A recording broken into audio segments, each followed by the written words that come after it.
Jennifer from Live, Laugh, Love to Read. Today I'm going to be doing a book haul, and I'm so excited because... Okay, so yes, I just bought a whole bunch of books at a used bookstore going out of business, but some of those were just from my little free library, some of those were from my dad, and there was only a few for me. So, I'm going to show you what I got recently, and I got them at Goodwill, of course. And let me show you. It's so exciting. This is what I got. So, the reason it's so exciting is because this book right here, I've been looking for and haven't been able to find it. This book right here, same thing. And, oh, I did order this one on eBay. So let's just get started. So the first one I'm going to do goes, it's the third book, and it goes to these two books by Elizabeth Berg. I did order this one on eBay because I couldn't find it anywhere, and I got these two. They were in a haul a while back. I got them at the used bookstore that was going out of business. So the first book is Durable Goods. The second book is Joy School. And the third book is True to Form. So it goes like this. And you can see they're not very big. So I plan on reading all three of those. I might be reading them pretty soon. I will read them right after the other as if they were one book. I think I might enjoy them better like that. And I am loving Elizabeth Berg. I have been reading her books like crazy. I'm just loving her. So, just to reiterate what these books are about. Let's see. Katie. Katie spends the lazy days of her summer waiting to grow up, waiting for Dickie Mack to fall in love with her, waiting for her breast to blossom, waiting for the beatings to stop. That's the first one. The second one, Joy School. 13-year-old Katie is nude in her Missouri town, living alone with a stern, inaccessible father following her mother's death. Book number 2.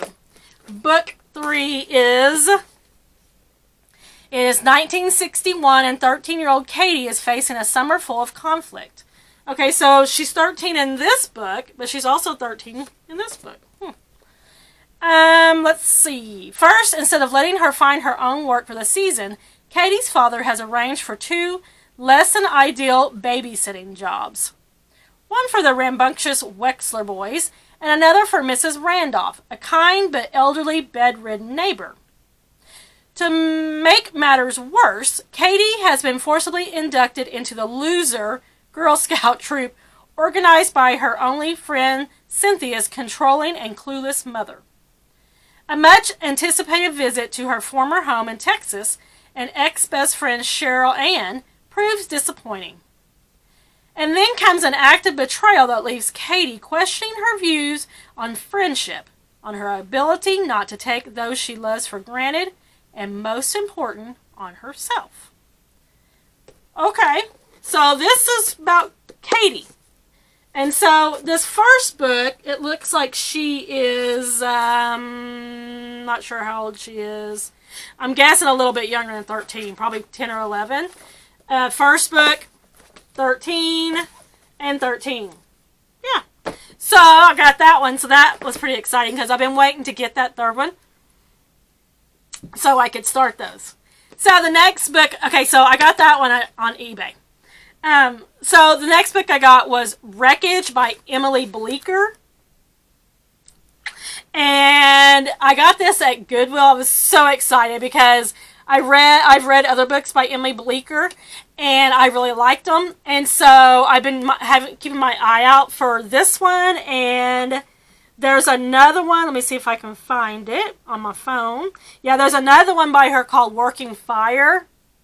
And I've been looking for that one but haven't found it. But got this one at Goodwill, and I was so excited because every time I go to the Goodwill in Tulsa, it has like the bookstore inside there.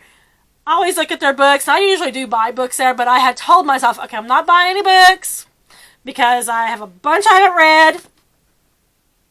But then I seen this one. How could I leave it behind? I couldn't. And it was only $2.50. $2.50. So this one says, they were thrown together by tragedy, but now the truth is tearing them apart. Lillian Linden is a liar. On the surface, she looks like a brave survivor of a plane crash. But she's been lying to her family, her friends, and the whole world since rescue helicopters scooped her and her fellow survivor, Dave Hall, off a deserted island in the South Pacific. Missing for almost 2 years, the castaways are thrust into the spotlight after their rescue, becoming media darlings overnight. But they can't tell the real story, so they lie. The public is fascinated by the castaway saga, but Lillian and Dave must return to their lives and their spouses. Genevieve Randall, a hard-nosed journalist and host of a news program, isn't buying it. She suspects Lillian's and Dave's explanations about the other crash survivors aren't true. And now, Geneva's determined to get the real story, no matter how many lives it destroys.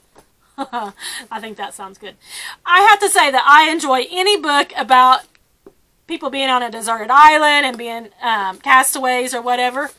I enjoy that. I think it's good. So the next book I got at Goodwill that same day, and the day I said I wasn't going to buy any books. But, so you know, if you've watched any of my other videos, you know I've been enjoying Catherine Ryan Hyde. So I picked up Leaving Blythe River by Catherine Ryan Hyde. So, I don't know why, but the library does not have that many books by Catherine Ryan Hyde. And so they definitely don't have Leaving Blythe River. So I picked this one up, and it's kind of a bigger book. It looks like about 300 pages. Not too bad. So this one is about 17-year-old Ethan Underwood is totally unprepared to search for his father in the Blythe River National Wilderness. Not only is he small, scrawny, and skittish, but he's barely speaking to the man after a traumatic betrayal. Yet, when his father vanishes from the remote cabin and rangers abandon the rescue mission, suddenly it's up to Ethan to keep looking. Angry or not, he's his father's only hope. With the help of 3 locals, a fearless 70-year-old widow, a pack guide, and a former actor with limited outdoor skills, he heads into the wild. The days that follow transform Ethan's world. Hell, punishing sun, swollen rapids, and exhausting pain leave him wondering if he's been fooled yet again. Is his father really out there? As the situation grows increasingly dire, Ethan realizes this quest has become more than finding his dad. So, if you haven't read anything by Catherine Ryan Hyde, I would recommend it. I just did a book review a few back of, have you seen Louis Velez, which was by her, and I liked it. Her books are a little bit different. They're just those real good, feel-good books, and they're just kind of different. Nothing really traumatic happens in them, but they're just those feel-good books. So the next one I picked up, it was at Goodwill that same day. And this one isn't an author I had been looking for or anything. It's just it was sitting up on top of their shelf and it caught my eye. And I was already buying these too, so yeah. And it's a pretty big paper or hardback. Seeing Them Home by Stephanie Callows. I know nothing about this book. Let's see. Everyone in Emlyn Springs, Nebraska knows the story of Hope Jones, the physician's wife whose big dreams for their tiny town were lost along with her in the tornado that tore through the town in 1978.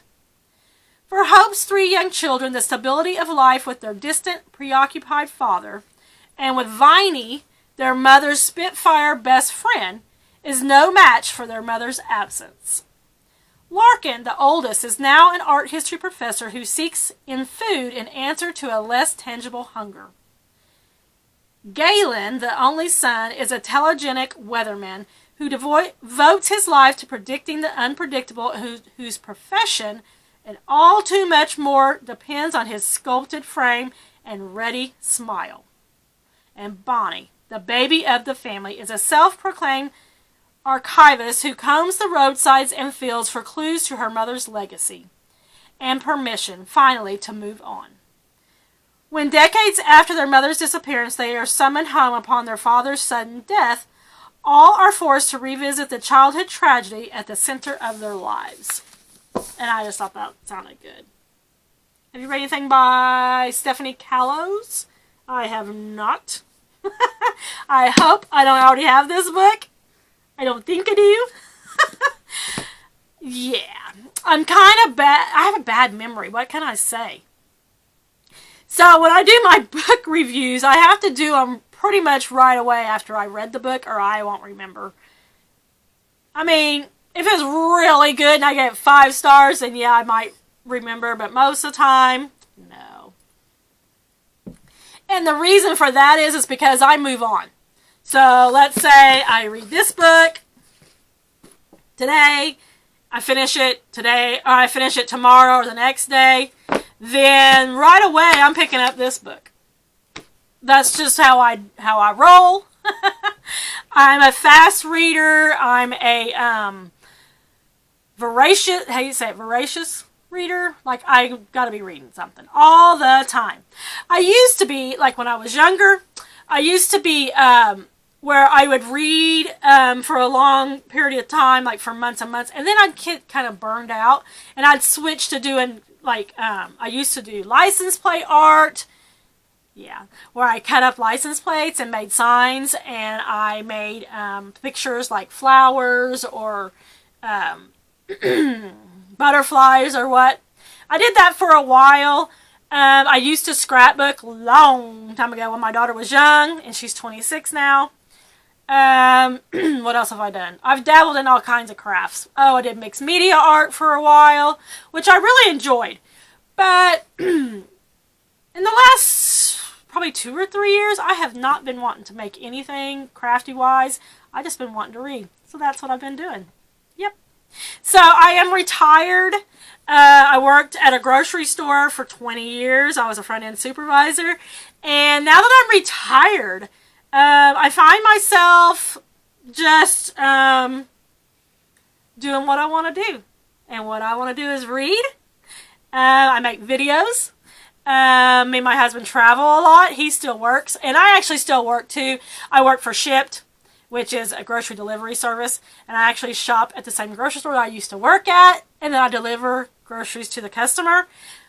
But I'm my own independent contractor, so I work for myself basically. And I love it. Because if I don't want to work that day, I don't work. If I have a migraine, which I have migraines, if I have a migraine that day, I don't work. So, yeah, I am on the schedule today. One thing about working for Shipt is if you're on the schedule, you better have your phone right by you for any notifications of an offer. Anyway, I digress. That is all I have for today. If you like this video, give me a like and a subscribe. And don't forget to check back for more book videos coming up soon. Thanks, friends. I'll see you next time.